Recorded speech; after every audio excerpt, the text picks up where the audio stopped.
Hello and welcome to a new video. Today we're going to take a look at a legend team from HouseStark for the current Sunshine Cup. We're going to run Water Gun Shadow Swampert here, but also we are going to run here the moveset with Muddy Water, something that you most likely never really seen so far for Go Battle League, but honestly, after playing one set prior, which I went 1-4 with, I decided to go for Muddy Water because there's definitely some kind of play for this one, as it's going to be cheaper than Hydro Cannon, as well as it's going to have the chance to debuff the opponent's attack, which can be really coming in clutch, especially in those matchups, for example here, where the opponent has a Steelix, which can win the 2-shield scenario, and they're most likely going to go for that, but they're going to struggle against the Muddy Water here, trying to shield those moves up, and I can still go for the Hydro Cannon at the end to try to realign, which is going to be hopefully nice for me.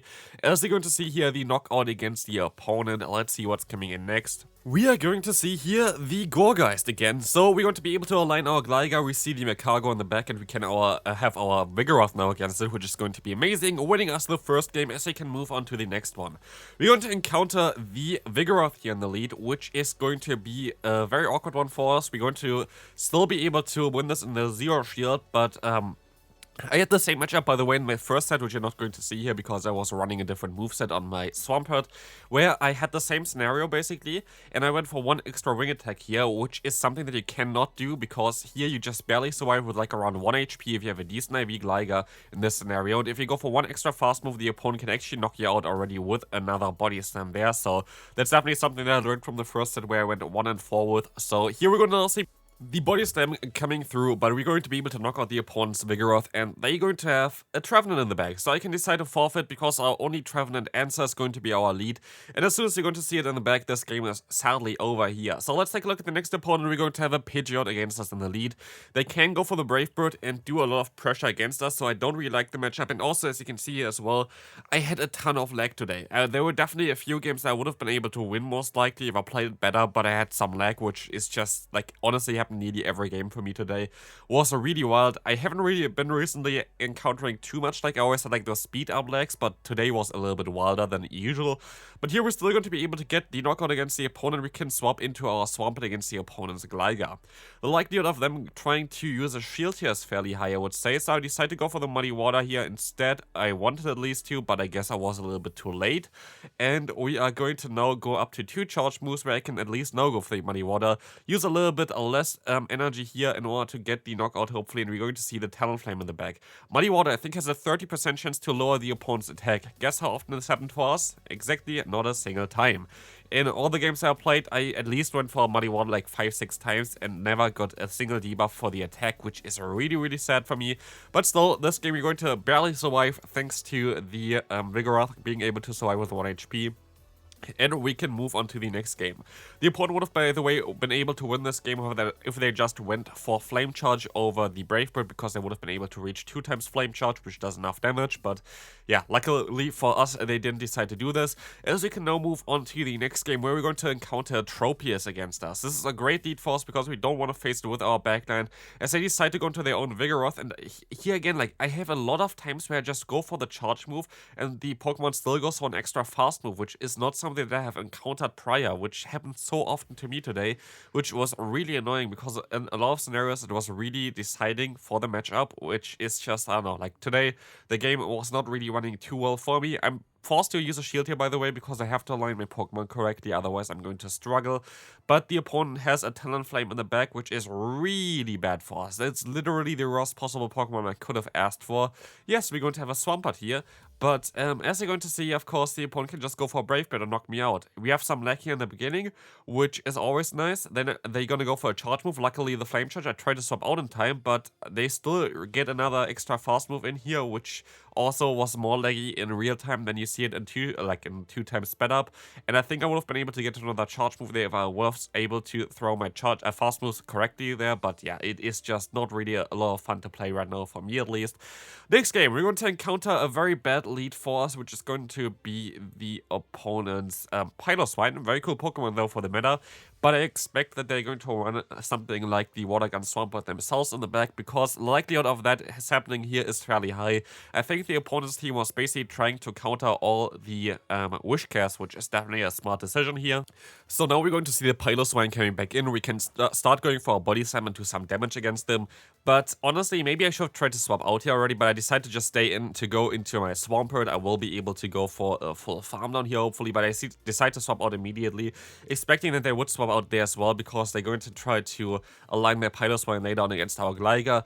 But in this case, it's, yeah, a little bit tricky here, because I decide to let this Gligar go down, which I guess is the right call, but here I'm going to try to still go for the Muddy Water, which hopefully going to get the shield from the opponent, maybe of course the attack drop, but spoiler alert, of course we don't get the attack drop. I'm forced to use a shield here, but it's going to come down if I can outspeed the opponent, and let's see here, they try to catch the move, which does not work out, and I can go for the Hydro Cannon, winning us this game, which is going to be amazing for me, as we can now move on to the next one. A very bad lead for us, and very bad for our Gligar, but we still were able to come back. Okay, interesting lead for us here. We're going to have the Victini, which is actually a very strong lead in the current meta. I would also recommend you to try this one out for sure. Very strong Pokemon, because you just can go for a V-Crate, get a shield advantage, and then swap out, which is really, really good.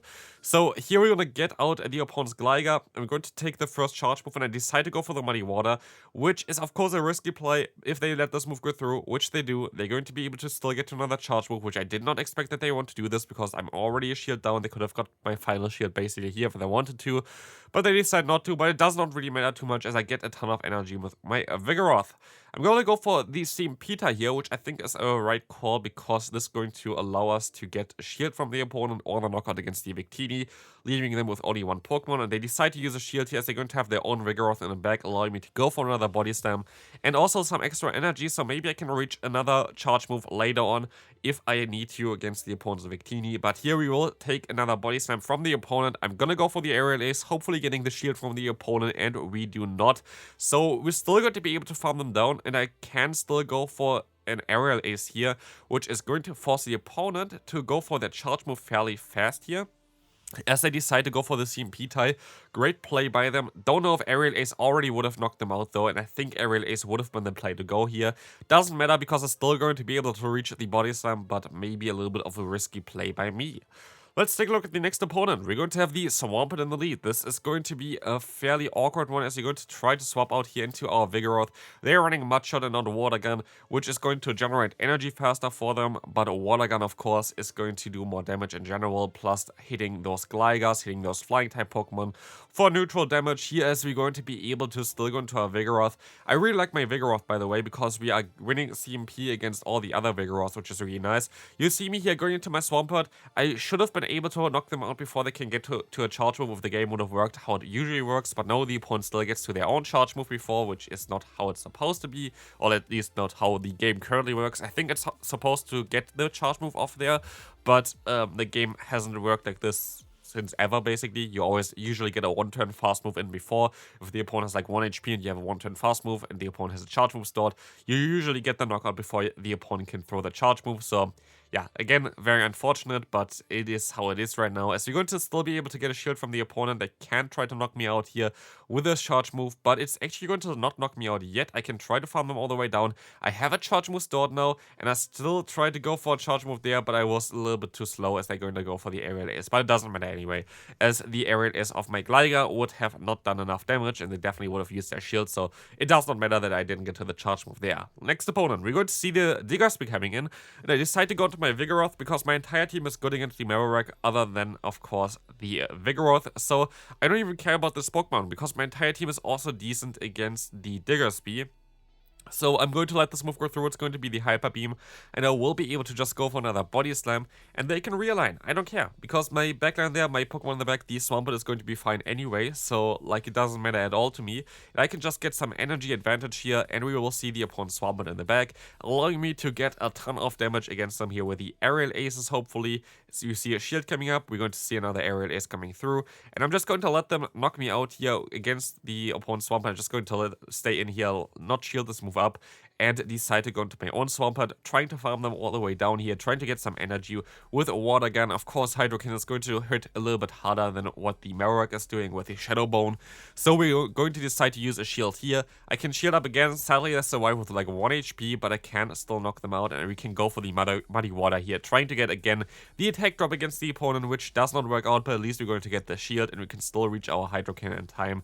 So this is going to be fine, winning us this game, just barely there, but we will be able to move on into the next game.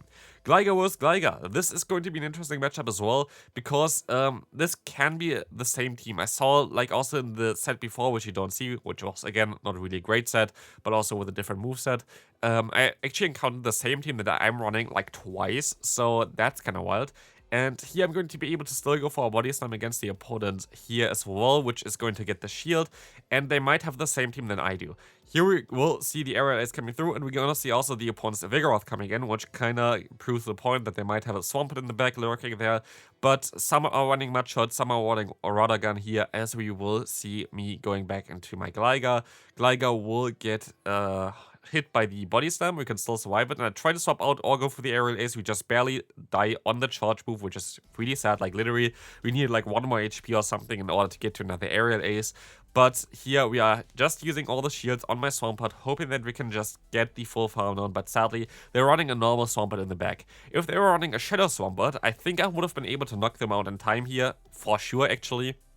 But because they're running the normal variant, they're still going to be able to survive this Hydro Cannon, and like this, I'm going to sadly lose this game, but it literally just came down if they were a Shadow or not, so good game there, and we can now move on into the final game of today's video. We're going to have a Steelix in the lead, and this is actually a very interesting game. Definitely check that one out. We're going to have the Steelix against us. It's going to be the closest one of them all, as we will see them going for the Breaking Swipe. I'm going to swap out here because my entire team has at least some coverage against Steelix, and our Vigoroth is doing some great damage with its fast move counter. As we see the Breaking Swipe coming through, we see the Gligar swapping in, and we can just go for the Body Slam spam against the opponent here, which is going to do some decent damage, but of course, with the debuff, we are not even, I think, 3-shotting them, which is kind of awkward. We just barely get to like 50% of their health, which is definitely a smart one. Definitely Steelix, one of the strongest Pokemon in the current meta. But as you can see, we're still gonna get to another move, which might be coming in clutch. Let's see if we can maybe farm down afterwards. Because I can swap into my Gligar here, I can still take a charge move and try to farm them all the way down, getting as much energy as possible. I'm actually going to use a shield here, which is interesting, but I'm gonna be up to nearly 2 digs, and I decided to go for a bait here. Also, you saw me here again, getting 2 fast moves in. I only wanted to get 1 fast move, and this was not really overtapping. It's how I play all the time, and it just didn't work there again. Like, I had this earlier before. Like, this can actually be very, very awkward later on, which we're also going to see here. But we're going to be still able to survive this with just a few HP left, and we're going to now see the opponent's Vigoroth coming in, which is a little bit awkward, because the opponent is most likely going to be able to outspeed me. But of course, I could go for the Muddy Water and try to get the debuff, but it doesn't work again. Debuff would have been so nice here, because I would have been able to survive another charge move. But luckily, we're still going to get to the Hydro Cannon here, which is going to put them into like a 1 HP range. But as we will see, we're going to be able to try to go for the full farm down here, and we have to still reach the dig, and I'm still going to be able to reach the one. I don't think I should have got this moved off as well, but I take it, and this is going to be it for today's video. So, yeah, very cool Legend team. If you want to run it for the current Sunshine Cup, let me know in the comment section what you think about this team. Leave a like if you want, as well as check out the videos that you see currently on the screen, and I'll see you then. Bye-bye.